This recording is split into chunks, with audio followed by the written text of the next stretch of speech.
नमस्कार, मैं हूं आपके साथ स्फूर्ति सिंह। आप देख रहे हैं छठ के ऊपर हमारा खास प्रोग्राम। उगते हुए सूर्य की पूजा तो हर दिन की जाती है, मगर बिहार की धार्मिक आस्था के सबसे बड़े त्योहार छठ पर्व पर डूबते हुए सूर्य को नमन किया जाता है। सूर्य के उदय से लेकर अस्त तक का एक पूरा क्रम है और यही जीवन चक्र भी है। नहाय खाए के से छठ महापर्व की शुरुआत हो चुकी है। सूर्य देव की उपासना का क्या महत्व है और छठ पर्व पर क्यों डूबते सूरज को नमन किया जाता है, आइए जानते हैं। इसी के लिए हमारे साथ स्टूडियो में मौजूद है ज्योतिष आचार्य अरविंद शुक्ला जी। पंडित जी, आपका बहुत बहुत स्वागत है। धन्यवाद आपका। देखिए, सूर्य के विषय में और छठी मैया के विषय में क्या विशेषता है और क्या इसका महत्व है, आपको जो है इसके विषय में सबसे पहले भगवान सूर्य नारायण की स्तुति से प्रारंभ करते हैं। जी।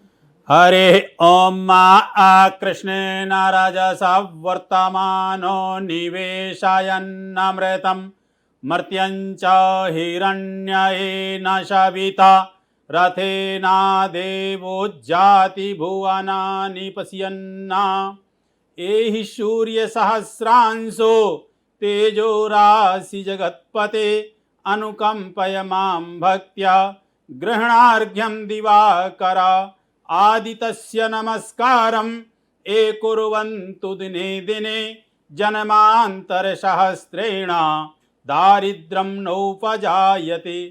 अर्थात सूर्य के विषय में कहते हैं कि आदितस्य नमस्कारम, जो आदिदेव कहे गए हैं, अर्थात उनसे ना पूर्व था और उनके ना बाद कोई है, आदिदेव कहे गए। तो आदिदेव नमस्तुभ्यम, उन आदिदेव को जो है नमस्कार करते हुए, उन आदिदेव को नमन करते हुए ये छठ पर्व व्रत जो है प्रारंभ होता है।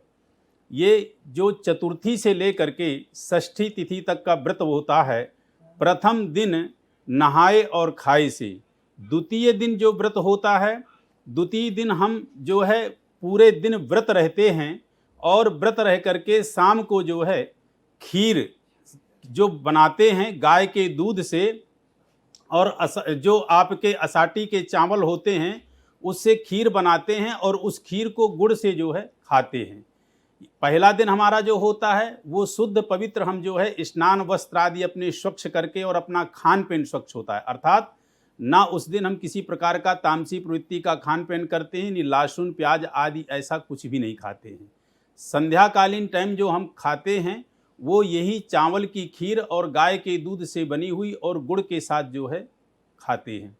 दूध इसके बाद जो आपकी तारीख जो है जैसे जो है तो 26 आती है, तो 26 तारीख को आप जो है पूरा दिन व्रत रहते हैं और व्रत रह के शाम को आप जो है यही आप जो है व्रत जो बनी हुई आपकी खीर है चावल आदि से, जो आपने गाय की खीर की व्रत को तैयार किया, उसको खाने के बाद यहाँ से आपका व्रत जो है 36 घंटे का शुरू होता है। और इस व्रत को फिर आप जो है यानी जब लास्ट, कहने का तात्पर्य कि आप जब छठी मैया को लास्ट प्रातःकालीन का अर्घ दे देते हैं, तब जाकर के आपका व्रत यानी पारण होता है। तो कहने का मेरे तात्पर्य कि आज आपने आप शुद्धिकरण से नहाया धुला और स्वच्छ आपने जो है पवित्र खाना पीना खाया। कल आप जो है पूरे दिन व्रत रहे और संध्याकालीन टाइम को शाम को आपने खीर जो है गाय के दूध की बनी हुई गुड़ के साथ आपने जो है ली। अब यहाँ से आपका पूरा जो है निराहार व्रत होता है और यह व्रत आपका जो है पूरा चलेगा। अब आप 27 तारीख को जो है सुबह उठ करके नहा धुल करके बाकायदे सूर्य की आराधना करके संध्याकालीन टाइम जो है अस्त होते हुए सूर्य को आप जल देंगे। तो जो अस्त होते हुए सूर्य को जल देंगे, वह जल किसको देते हैं इसके विषय में आपको बताते हैं, और फिर उदय होते हुए सूर्य को जो जल देते हैं वो किसको देते हैं। देखिए, जो अस्त होते हुए सूर्य को जल देते हैं वो आप देते हैं प्रत्यूषा को, अर्थात प्रत्यूषा कौन है, सूर्य की पत्नी है, और उनको आप जल देते हैं। सूर्य को जल क्यों देते हैं, सूर्य को जल इसलिए देते हैं क्योंकि सूर्य के जो पुत्र यमराज हैं उनके लिए जो है, उनको कहने का तात्पर्य कि सूर्य से प्रार्थना करते हैं कि हे सूर्यदेव, आप अपने पुत्र पे अनुशासन रखिएगा, आप अपने पुत्र पे इस चीज़ की जो है विशेष दबाव रखेंगे कि हमारे पे जो है किसी भी प्रकार की यमराज की दुष्कृपा ना रहे, यमराज की दुष्ट जो है किसी प्रकार का दंड ना रहे। कहने का तात्पर्य कि जो मेरी संतान है, जो मेरे पति हैं, जो मैं स्वयं हूँ, मैं अखंड सौभाग्यवती रहूँ, मैं संतति से भरपूर रहूँ और मेरा स्वयं का जीवन बड़ा ही जो है निरोग, स्वस्थ और दीर्घायु को प्राप्त हो। तो ऐसा जो है आपने ढलते हुए सूर्य को अर्घ देना है। यह अर्घ आप जो है सूर्य की पत्नी जो है प्रत्यूषा के नाम से देते हैं। फिर जब 28 तारीख को आप जल देंगे सुबह, षष्ठी मैया का जो षष्ठी तिथि है वह जल देंगे आप जो है उषा को। तो उषा भी सूर्य की पत्नी है। ये तो मैंने बता दिया जल किसको देते हैं। अब इसमें जो आपका 4 दिन का जो व्रत का है वो भी आपको बता दिया कि पहले दिन नहाए खाए, दूसरे दिन आप जो है निराहार सुबह से व्रत रह करके संध्याकालीन टाइम आप जो है चावल की खीर गाय के दूध से बनी हुई और जो है गुड़ के साथ में खाते हैं। यह आप जो अपना पकवान बनाते हैं, कहने का तात्पर्य कि ठिगुआ जो बनाते हैं, खरना जो बनाते हैं, ये सारी चीज़ें शुद्ध पवित्र चीज़ से बननी चाहिए। कहने का तात्पर्य कि यदि चूल्हे मिट्टी के चूल्हे से बने तो उससे और पवित्र तो कोई चीज़ है ही नहीं। और ये सारी सामग्री आपकी बिल्कुल स्वच्छ और पवित्र होना चाहिए। जो भी आप फल लाते हैं, जो भी सामान लाते हैं, उस सारी चीज़ों को आप धो लें, उसको पवित्र करें, फिर इसके बाद उसको जो है बनाएं। इसके बाद आपका जो ये व्रत शुरू होता है, फिर आप जो है निराहार रहते हैं और निराहार रह करके आगे जा करके आप जो है इस व्रत को पारण करेंगे 28 तारीख की सुबह जब सूर्य नारायण को अर्घ दे लेंगे। तो पंडित जी, महापर्व छठ की शुरुआत हो चुकी है। 4 दिन तक चलने वाला ये पावन पर्व पूरे उत्साह और आस्था के साथ मनाया जा रहा है। तो पंडित जी, सबसे पहले आप हमारे दर्शकों को बताएं कि भगवान सूर्य नारायण और छठी मैया यथार्थ में कौन है। जी, बहुत बढ़िया प्रश्न किया आपने जी। तो सबसे पहले मैं उन सूर्य नारायण के विषय में बताऊं जिन सूर्य नारायण के विषय में आपने पूछा है। देखिए, सूर्य क्या है? आदि देव हैं और सूर्य में ही तीनों देव समाहित हैं, अर्थात ब्रह्मा, विष्णु, महेश।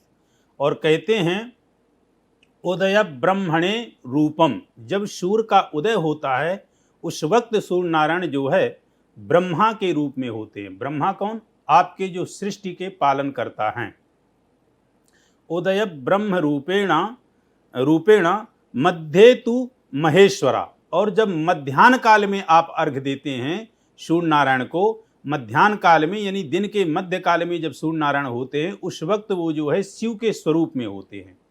और जब आपका संध्याकालीन होता है अर्थात अस्त मेवन, मतलब जब अस्त होते हैं तो अस्त काल में भगवान जो है विष्णु का स्वरूप होता है। तो इस तरह भगवान सूर्य नारायण को जो है त्रिदेव रूपेणा, 3 देव का रूप कहा गया है, ब्रह्मा, विष्णु, महेश। तो ये 3 देव के रूप में भगवान जो है विष्णु होते हैं। पंडित जी, आपने बताया सूर्य के बारे में, अब हमें बताइए कि सूर्य देव का महत्व आखिर क्या होता है।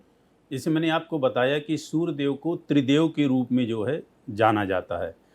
प्रथम क्या है, जिसको मैंने कहा कि उदय ब्रह्म रूपेणा मध्ये तु महेश्वरा और अस्त मेवेन विष्णुना, जो प्रथम यानी कि उदय काल में सूर्य का जो स्वरूप होता है तो उदय ब्रह्म रूपेणा मध्ये तु महेश्वरा और अस्तमेवा स्वयं विष्णु त्रिमूर्तिश्चा दिवाकरः, अर्थात उदय काल में जो सूर्य होते हैं वो ब्रह्मा के स्वरूप में होते हैं, जो ब्रह्मा सृष्टि का पालन करते हैं। मध्य तु महेश्वरा, जो मध्याह्न काल में होते हैं वो शिव के स्वरूप में होते हैं, अर्थात जिसको कहते हैं कि सृष्टि के संहार करता। और अस्तमेव स्वयं विष्णु, जब सायंकाल में अस्त होते हैं तो विष्णु के स्वरूप में होते हैं जो पूरी सृष्टि का पालन करते हैं। तो त्रिमूर्तिश्चा दिवाकरा, ये तीनों मूर्तियों को यदि कहा जाए तो भगवान सूर्य में ही समाहित है, अर्थात सूर्य को आदि देव कहा गया है। और सूर्य एक ऐसे देव हैं, यदि वो अपने प्रकाश से इस भूमंडल को प्रकाशित ना करें तो जड़ और चेतन ये दोनों जो है नष्ट हो जाएंगे। कहने का तात्पर्य ना तो कोई जड़ का जो है महत्व रहेगा, ना चेतन का महत्व रहेगा। तो कहने का तात्पर्य कि सूर्य देव अपने आप में ब्रह्मांड के सबसे जो है कहा जाए तो आदि देव हैं, और जो हमारे तस्मात् शास्त्र प्रमाणेना, जो हमारे शास्त्र में पंचायतन देवता का प्रमाण मिलता है उसमें जो है सूर्य पंचायतन देवता में से एक देवता है। और आपने जो पूछा कि छठी मैया का, तो छठी मैया को जो है ब्रह्मा की मानस पुत्री कही गई है और सूर्य की बहन कही गई है। कहते हैं कि अतुलम तत्र तत्तेजः, अतुलम तत्र तत्तेजः, अतुलम तत्र तत्तेजः सर्वदेव शरीरजम एकस्थम तद्भुन नारी व्याप्तलोकत्रयम तुषा। अर्थात ब्रह्मा विष्णु महेश के जो तेज से उत्पन्न, अतुल तेज से जो उत्पन्न हुई थी, उनको माँ कात्यायनी कहते हैं। कात्यायनी माँ कौन है? जो कात्यायनी ऋषि के यहाँ जो है प्रकट हुई थी।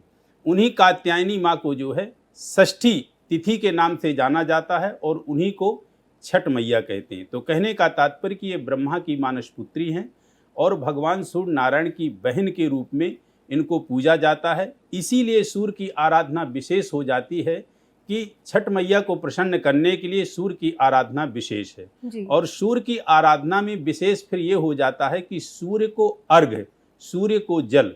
तो अर्घ के विषय में आपको मैंने बताया कि संध्याकालीन जब हम अर्घ देते हैं, प्रथम दिन नहीं तृतीय दिन जब संध्याकालीन टाइम पे अर्घ देते हैं तो वह अर्घ हम जो है प्रत्युषा को देते हैं और भगवान सूर्य नारायण से प्रार्थना करते हैं कि हे आदिदेव सूर्य नारायण, हर प्रकार से मैं अपने जीवन में समृद्ध रहूं और हर प्रकार से मेरा दाम्पत्य जीवन, मेरी संतान, मेरा सुहाग आदि आदि हर प्रकार की चीज़ें मेरे जीवन में फलती फूलती रहे और मैं हर प्रकार से जो है धन धान्य से परिपूर्ण हूं और सुख शांति जीवन में प्राप्त हो।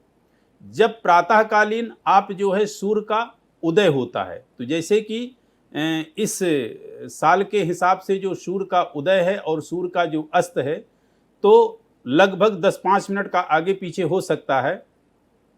6:30 बजे सूर्य का जो है उदय है और 5:40 पे सूर्य का अस्त है। यानी जब आप जो है ढलते हुए सूर्य को अर्घ देंगे तो लगभग 5:40 शाम को आपको घाट पे पहुंचना होगा। जहां जिस जगह जैसी आपके यहाँ व्यवस्था है, किसी के यहाँ तालाब है, नदी है, कोई गंगा का किनारा है या यमुना का किनारा है या किसी तरह का जो व्यवस्था कर रखी है। इसी तरह उगते हुए सूर्य को जल देने के लिए 6:30 बजे से पूर्व आपको वहां पहुंचना होगा।